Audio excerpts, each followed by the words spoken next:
Movie के start में हम देखते हैं कि पेनिनसुला शहर में पूरी तरह ज़ोंबी वायरस फैल चुका था और उसी वक्त हम कैप्टन जियोन स्यूक को देखते हैं जो अपनी सिस्टर की फैमिली को एक शिप पर लेकर जा रहा था और वो शिप उन्हें कोरिया से बाहर लेकर जाने वाली थी। रास्ते में उन्हें एक आदमी मिलता है जो कि उनसे मदद मांग रहा था और उसके साथ उसकी वाइफ और 2 बेटियां भी थी। जियोन स्यूक देखता है कि उस आदमी की शर्ट पर काफी खून लगा हुआ है और तब वो समझता है कि इस आदमी को भी किसी ज़ोंबी ने काटा होगा और यही सोचकर वो उनको छोड़कर आगे बढ़ने लगता है। तब उस आदमी की वाइफ कहती है कि कम से कम तुम मेरी एक बेटी को ही ले जाओ, लेकिन जियोन स्यूक उन्हें इग्नोर करके आगे बढ़ जाता है। वो लोग शिप पर पहुंच जाते हैं और शिप कोरिया से बाहर निकल जाती है, लेकिन जॉर्ज को पता चलता है कि शिप को हांगकांग के बजाय जापान लेकर जाया जा रहा है। तब वो कैप्टन से बात करने जाता है और उसके जाते ही केबिन में मौजूद एक इन्फेक्टेड आदमी ज़ोंबी में तब्दील हो जाता है। ज़ोंबी को देखकर उस पूरी शिप में हलचल सी मच जाती है। जॉर्ज के ब्रदर इन लॉ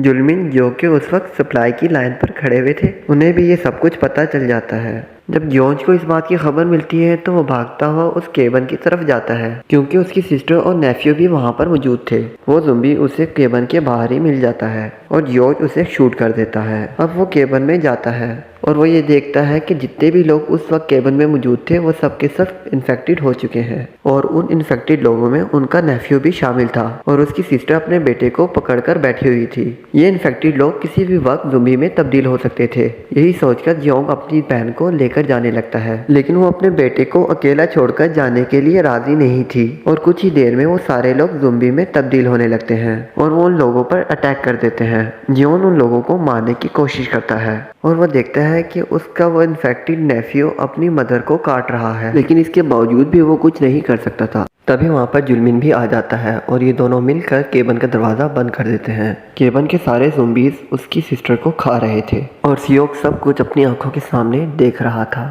इसके साथ ही हमें ये पता चलता है कि जो कुछ भी हुआ था वो 4 साल पहले हुआ था। उस शिप पर कुछ इन्फेक्टेड लोग थे और वो लास्ट शिप थी जो हांगकांग गई थी। फिर हम 4 साल बाद का टाइम देखते हैं जहाँ पर हम जियोन और जुलमिन को देखते हैं जो कि अब हांगकांग में ही रह रहे थे। हांगकांग के लोकल लोग उन्हें पसंद नहीं करते थे क्योंकि वो रेफ्यूजीज थे। एक दिन उनके पास कुछ गैंग के मेंबर्स आते हैं और वो उन्हें अपने बॉस के पास लेकर जाते हैं। उनका बॉस उन लोगों को एक जॉब ऑफर करता है। उन लोगों को 4 लोगों की एक टीम बनाकर कोरियन शहर पेनिनसुला में जाना था जो कि ज़ोंबी से भरा हुआ था और वो शहर अब भी क्वारंटीन में था। उनका टारगेट ये था कि पेनिनसुला में उन्होंने 4 ट्रक बाहर निकालना था जिसपे तकरीबन $20 मिलियन भरे हुए थे और शर्त ये रखी गई थी कि काम पूरा होने के बाद उन लोगों को भी 2.5 मिलियन मिलेंगे। और इसके साथ ही वो उन्हें ज़ोंबी से बचने के लिए इंस्ट्रक्शन भी बताता है कि रात को ज़ोंबी को नजर नहीं आता और रात को ज़ोंबी आवाज़ का सहारा लेते हैं। तब वो कहता है कि वो रात को ये काम आसानी से कर सकते हैं। उन्हें 2 सैटेलाइट फ़ोन देके शिप के थ्रू उसी बताई गई लोकेशन पर पहुंचा दिया जाता है और जब वो अपना मिशन कंप्लीट कर ले तो वापसी पर वो इन फ़ोन का इस्तेमाल कर सकते हैं। वो उस जगह पर पहुंच जाते हैं जहाँ पर वो ट्रक खड़ा हुआ था। तब जियोन पास जाके उस ट्रक को चेक करता है। तब उसे पता चलता है कि वो ट्रक उन लोगों का नहीं है और जब वो ट्रक चेक करके वापस आ रहा होता है तब उसे किसी चीज़ की आवाज़ आती है। वो देखता है कि एक बिल्डिंग गिरी हुई है और उस बिल्डिंग पर ज़ोंबीज भरे हुए थे और वो बिल्डिंग भी गिलास की थी, यानी कि उसका कोई भरोसा नहीं किया जा सकता था।